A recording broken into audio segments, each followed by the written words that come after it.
Parmi les plus grands combattants de la planète, Francis Ngannou a encore plus gagné en crédibilité en réussissant son pari de quitter l'UFC pour de meilleures conditions. De quoi donner encore plus de pouvoir à sa parole. Il ne s'est d'ailleurs pas gêné pour se livrer à une énorme mise au point sur le MMA actuel. Peut-on dire de Francis Ngannou qu'il est un guerrier? Pas au sens propre du terme bien sûr, puisqu'il n'a jamais été militaire. Mais assurément au sens figuré. Car le Camerounais a su surmonter tous les obstacles qui se sont dressés devant lui. À commencer par le long chemin qu'il a dû traverser depuis l'Afrique jusqu'à l'Europe afin de réaliser ses rêves. Une détermination à enseigner dans toutes les écoles. Après ça, il a d'abord vécu en tant que sans-abri avant d'être repéré, puis formé au MMA par Fernand Lopez. La suite, tout le monde la connaît, puisque Ngannou a intégré l'UFC avant d'en devenir le champion des poids lourds, impressionnant par sa puissance folle.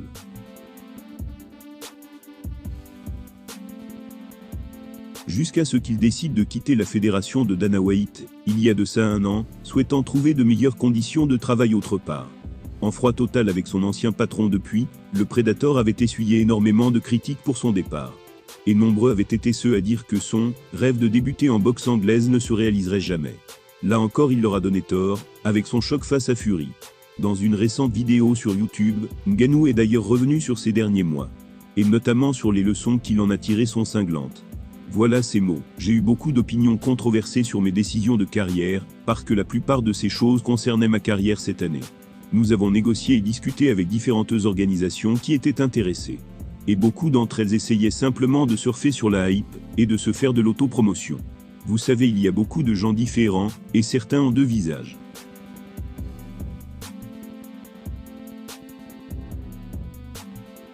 Cela fait partie du métier, et c'est quelque chose que j'ai appris cette année.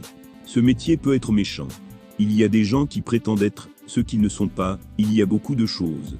Mais c'est une bonne partie du processus d'apprentissage, parce que devenir un combattant, entrer dans cette position, ce n'est pas quelque chose que l'on apprend. La plupart des combattants ne sont jamais éduqués, et c'est pour cela qu'ils continuent à se faire avoir. Clairement, ces propos sont un missile téléguidé envers les organisations de MMA comme l'UFC. Ngannou souhaitait avoir plus de pouvoir dans les négociations, que ses pairs soient également mieux traités.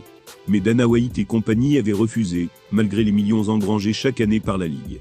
On peut également citer le Wuhan, avec lequel la superstar a eu une prise de contact houleuse. Âgé de 37 ans, Francis Ngannou a désormais toutes les cartes en main. Il peut continuer à faire de la boxe anglaise, ou revenir au MMA dans les prochains mois. En effet, le PFL lui laisse énormément de marge de manœuvre. Nous avons pu le constater, il y a quelques heures, car le combat entre le Predator et Anthony Joshua vient d'être annoncé pour le 8 mars. Un sacré contraste avec son ancien employeur.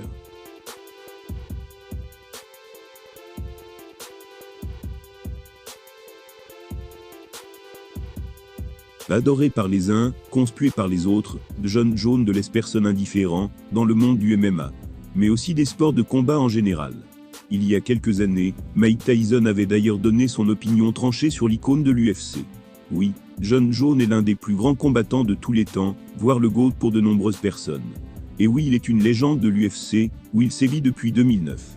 Mais il est également l'une des personnalités les plus controversées de cette discipline, en raison des multiples frasques extrasportives dont il s'est rendu coupable. On parle après tout d'un homme qui a fait de la prison, qui a battu sa femme, et qui a aussi renversé une femme enceinte, avec sa voiture avant de prendre la fuite. Pas le personnage le plus charmant du circuit. Il y a quelques années, le grand Mike Tyson avait donné son avis sur les stars du MMA. Et il avait eu des propos très honnêtes sur l'américain. Il a déclaré, je cite, « Conor McGregor est très charismatique. Jon Jones est mauvais, mais lorsque tu prends le temps de le connaître à fond, tu vois qu'il est une très bonne personne ayant un tempérament réservé. Tandis que ce gars Conor, il est le visage de son sport. Il me fait penser au boxeur d'antan, un de ces types qui porte son attention sur tout. »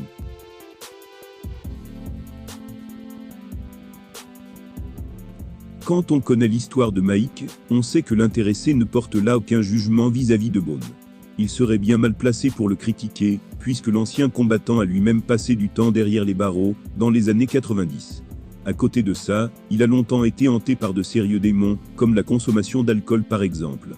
Autrement dit, le Kid Dynamite sait ce que cela fait d'être dans la situation de Jon Jones, et n'est donc pas du genre à lui jeter la pierre.